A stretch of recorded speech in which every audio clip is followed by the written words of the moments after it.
बिस्मिल्लाहिर्रहमानिर्रहीम। अस्सलाम वालेकुम गाइस, मैं हूं आपकी राइटर आयशा अली। आज हम आखिरी इश्क नावल की किस्त नंबर 3 पढ़ेंगे। यह हवेली बेस्ड नावल है। इसे नावल शुरू करने से पहले अगर आप मेरे चैनल पर नए हैं तो मेरे चैनल को सब्सक्राइब लाजमी कर लीजिएगा ताकि आप लोगों को मेरे नावल की हर एपिसोड मिलती रहे। और वीडियो अच्छी लगे तो वीडियो को शेयर और लाइक लाजमी कर दीजिएगा।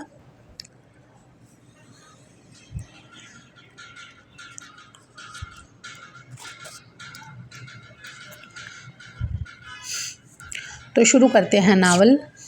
बादशाह ने यूनिवर्सिटी जाना स्टार्ट कर दिया था। आज भी वो लेट उठने की वजह से बिना नाश्ता किए ही आ गई थी।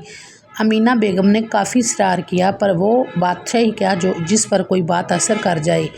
पहले लेट उठना फिर बगैर नाश्ता किए जाना, जल्दी का शोर किए इधर उधर भागती रहती है। पहला लेक्चर हो चुका था, साथ भूख की वजह से इसके पेट में भी दर्द शुरू हो चुका था। वो कब से पेट को पकड़े बैठी थी। लेक्चर ख़त्म होते ही वो कैंटीन भागी ताकि कुछ खा सके। वो जल्दी जल्दी भाग रही थी कि इसका पैर मुड़ा और इससे पहले कि गिरती किसी ने इसे दोनों कंधों से मजबूती से थाम लिया था। वो जो गिरने के डर से आंखें मीच चुकी थी। जब काफ़ी देर तक नीचे नहीं गिरी तो आहिस्ता आहिस्ता हाथ हटाकर खुद को किसी की बाहों में देखा तो करंट खाकर उछली और दूर जा खड़ी हुई। देखें मोहतरमा, देखकर चला करें। अब रोज़ तो मैं थामने वाला नहीं आपको, और अगर नीचे गिर गई तो हड्डी पसली का कचूमर बन जाना। वो इसकी नाजुक जान पर चोट करते हुए बोला, देखो मिस्टर, पहली बात मेरी हड्डियों का कचूमर बने या सुरमा आपको फ़िक्र करने की ज़रूरत नहीं। और दूसरी बात, मैंने मिन्नत नहीं की थी कि आओ मैं गिरने लगी हूँ, मुझे गिरने से बचा लो। जहाँ लड़की देखी नहीं आ जाते हैं फ्लर्ट करने। वो तो इस छोटी सी दिखने वाली लड़की की कैंची की तरह चलती ज़बान देकर हैरान था।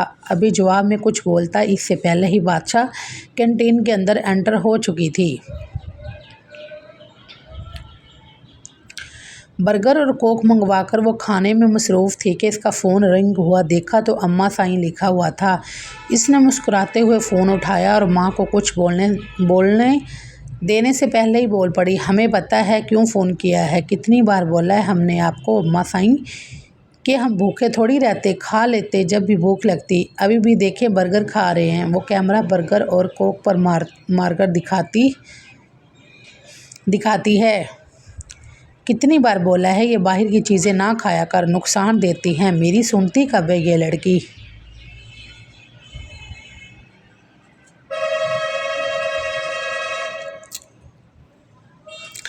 बादशाह मुस्कुरा कर सुनती रहती है। अच्छा अम्मा साईं, हम क्लास में जा रहे हैं, हमारी क्लास का टाइम है, अल्लाह हाफिज़।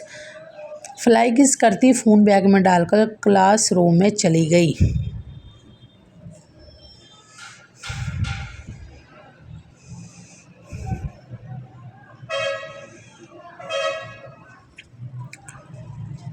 अबान शाह को आज एक ज़रूरी मीटिंग अटेंड करने कराची जाना था, जिसके लिए वो सुबह सवेरे तैयार होकर नाश्ते के टेबल पर मौजूद था।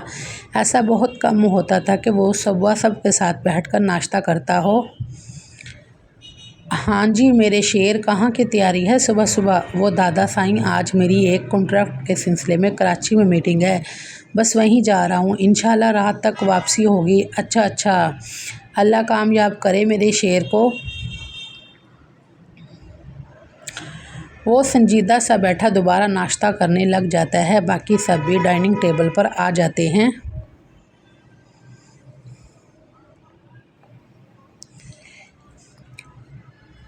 वो नाश्ता करके सबको अल्लाह हाफिज़ बोलता गाड़ी में बैठ जाता है और ड्राइवर को एयरपोर्ट जाने का बोलता है। ड्राइवर सर हिलाकर गाड़ी चलाने लग जाता है। तकरीबन 12 बजे इनकी मीटिंग थी, जो कि बहुत अच्छी रही और कॉन्ट्रैक्ट भी शाह इंडस्ट्री को मिल चुका था, जिस पर पिछले 2 सालों से अबान शाह मेहनत कर रहा था। आखिर आज इसे मेहनत का सिला मिल चुका था। वो ग्लासेस लगाए मीटिंग हॉल से निकलता है और गाड़ी में बैठकर अपने दोस्त ताबिश के पास मिलने चला जाता है, जो कि कराची में ही रहता था। ताबिश और अबान शाह की दोस्ती एक बिज़नेस मीटिंग में ही हुई थी, जो अब एक दूसरे की जाने जिगर बन चुके थे। अबान शाह ताबिश के साथ होते हुए बिल्कुल 18 साल का नौजवान ही बन जाता था। अभी भी वो ताबिश के साथ हंसी मजाक में मसरूफ़ था। अगर इतना हंसते हुए बादशाह इसे देख लेती तो शायद सदमे से ही मर जाती, क्योंकि बादशाह की हिस्ट्री में अबान शाह मिस्टर खड़ूस और ज़ालिम देओही था, जिसे खून पीने के अलावा कुछ नहीं आता। ताबिश, भाभी की सुना कैसी है, और तेरी काफ़ी क्लास लगती है भाभी के हाथों, या अभी सुकून है। ताबिश की शादी हाल ही में हुई थी, तभी अबान शाह इसे छेड़ रहा था।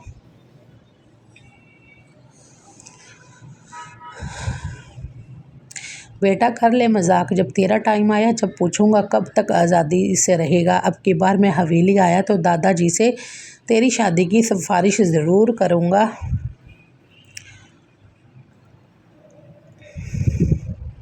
आखिर कब तक कंवारा रखना है तुझे? क्यों तुझसे मेरी आज़ादी बर्दाश्त नहीं हो रही? तभी तो बोल रहा हूँ, तू भी शादी का लड्डू खा ले।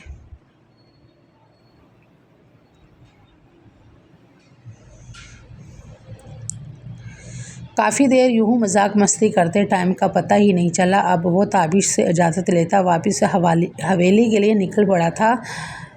हवेली पहुंचते ही से काफ़ी लेट हो गई थी। दादा साईं को फ़ोन पर लेट आने का बोल चुका था, इसीलिए अब वो घर आया तो लाल हवेली के मकीन अपने अपने कमरों में सुकून कर रहे थे। वो भी अपने कमरे की तरफ चल पड़ा। अभी वो पहली सीढ़ी पर पाँव रखता ही कि इसे निस्वानी चीख की आवाज़ आई।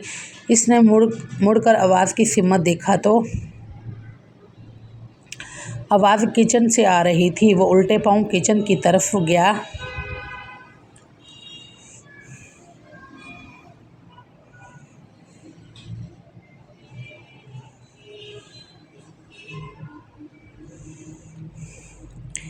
वहाँ देखा तो बादशाह शेल्फ के पास खड़ी रोने में मसरूफ़ थी और चाय वाली पतीली उल्टी चूल्हे पर पड़ी अपनी किस्मत को रो रही थी। अबान ने आगे बढ़कर चूल्हे का बटन ऑफ किया और एक नज़र बादशाह के जले हाथ को देखा, जैसे मामला समझ रहा हो, और इससे जब समझ आई तो सर नफ़ी में हिलाता बाहर को निकला, जैसे इस लड़की का कुछ नहीं हो सकता। कुछ सेकंड बाद वह दोबारा किचन में आया तो बादशाह अभी भी रोने का शुगल फरमा रही थी।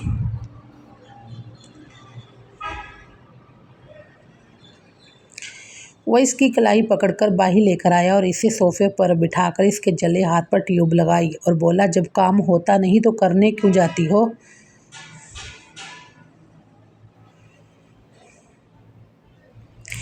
ये बोलता ऊपर अपने कमरे में चला जाता है। और पीछे बादशाह सू सू करती रही।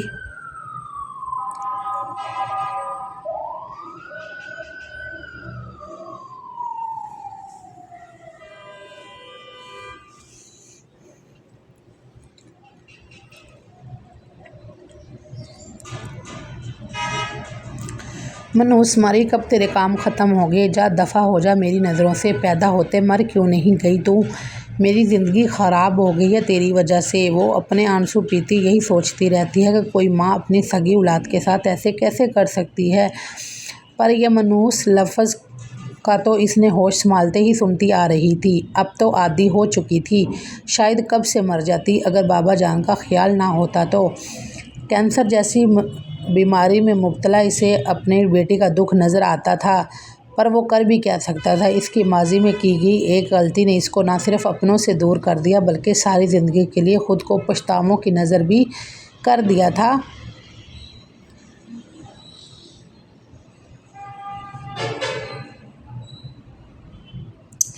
दूसरी तरफ इम्तिसाल शाह रात सोने के लिए जब अपने बेड पर लेटा तो वो इस कैफेटेरिया वाली लड़की की आंखों को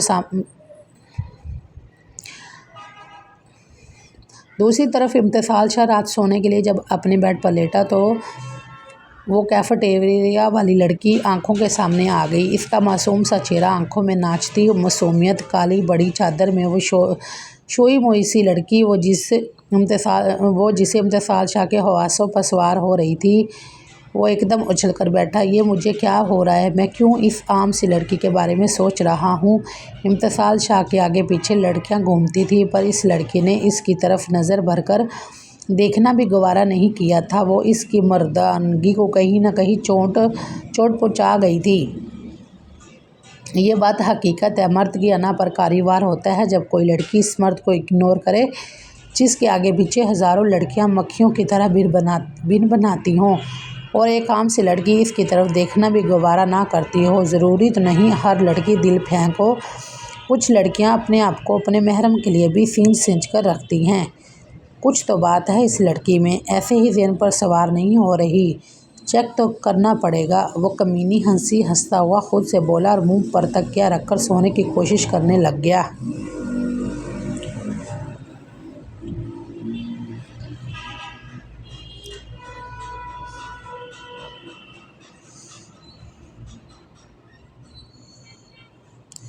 अनुषा की कुछ दोस्तें इसे मिलने छोटी हवेली आई हुई थी। वो सब डाइनिंग रूम में बैठी बातें करने में मशगूल थी कि ईशा जो यूनी से आकर बिना कुछ खाए सो गई थी वो उठकर नीचे आती है। अम्मा साईं भू। अभी वो मज़ीद कुछ बोलती कि सामने इतनी औरतों को देखकर खौफगी का शिकार हो जाती है। वो ऐसे ही बिना फ्रेश हुए बगैर दुपट्टे के खड़ी थी।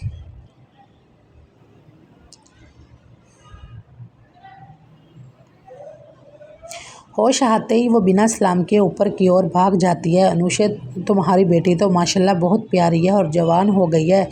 राफिया अनुषा की कॉलेज की दोस्त बोलती है। कहीं रिश्ता तय किया कि नहीं? अभी तो नहीं किया, अभी तो सिर्फ 18 साल की है। अभी तो इसकी शादी का नहीं सोचा।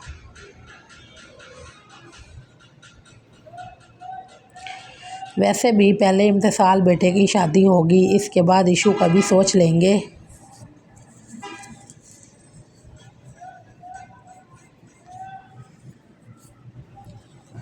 इतनी देर में मुलाजमा खाने का बोलती है और वो सब खाना खाने डाइनिंग टेबल पर चली जाती हैं।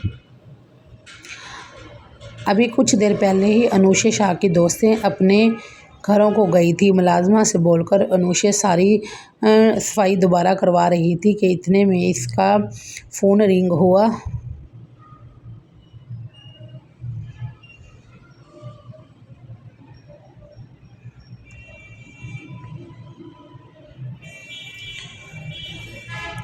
हेलो फूफो, कैसी हैं आप? मैं ठीक हूँ। ताशी बात करने से पहले सलाम बोलते हैं। सॉरी फूफो, अस्सलाम वालेकुम। वालेकुम सलाम। फूफो इशू किधर है? कब से फ़ोन कर रही हूँ, मेरा फ़ोन नहीं उठा रही। मेरी बात करवा दें इशू से। अच्छा रुको मैं करवाती हूँ बात। जी अच्छा।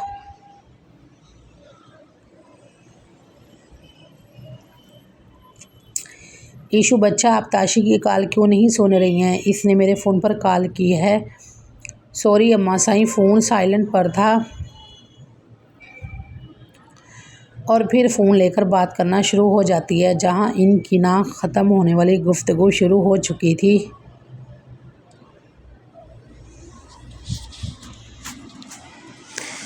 अनुषा दोबारा मुलाजमा की तरफ बिज़ी हो गई।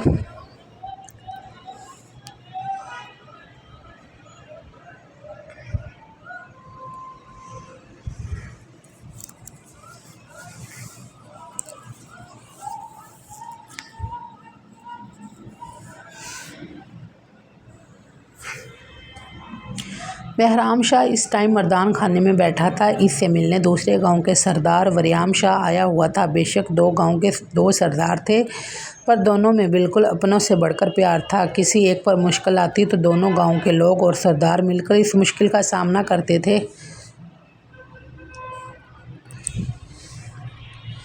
इसलिए इनके दुश्मन भी इनसे पंगा लेने का सोचने से पहले 100 बार सोचते थे।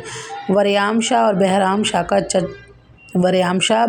शाह का चचाज़ाद था। इस वक्त इनका मौजू वो लड़का था। वो बहराम शाह के गांव के मज़दूर की बेटी को उठाकर ले गया था। इसकी बेटी तो बहराम शाह ने सही सलामत ला दी थी, पर वो लड़का इसका कुछ पता नहीं था। इसे ज़मीन खा गई या आसमान निगल गया। इसके घर वाले वरियाम शाह के पास आए थे कि हमें हमारा बेटा वापस कर दे, इससे गलती हो गई है। दोबारा वो ऐसी गलती नहीं करेगा। वरियाम शाह ने पहले पहल तो इनकी बात हवा में उड़ा दी, लेकिन आज इस लड़के की माँ आई थी। इसका एक ही बेटा था, 4 बेटियों के बाद इसने बहुत तरले मिन्नतें की, जब आज मजबूर होकर वरियाम शाह बहराम शाह के पास मौजूद था। सारी बात सुनकर बहराम शाह ने कहा, इसने जो हरकत की है इसकी सज़ा तो लाजमी मिलेगी, पर एक शर्त पर माफ़ी मिल सकती है, और वो शर्त ये है कि इसे रानी से शादी करनी होगी, क्योंकि बेशक वो बच्ची पाक दामन है, पर ये बात हम जानते हैं, बाकी लोग नहीं। इसलिए इसे दागदार किया है वही दाग साफ करना होगा। पर ये बात हम जानते हैं ना, बाकी लोग नहीं। इसलिए जैसे इसे दागदार किया है वैसे ही दाग साफ करना होगा। मेरी बात मंजूर हो तो अगले हफ्ते निकाह के लिए मेरे गांव बारात ले आना। भले इससे अच्छी बात क्या हो सकती थी। वरियाम शाह इजाज़त लेता अपने गांव वापस जा चुका था और बहराम शाह मुलाजिम को हुक्का गर्म करने का बोलकर आंखें बंद करके लेट गया।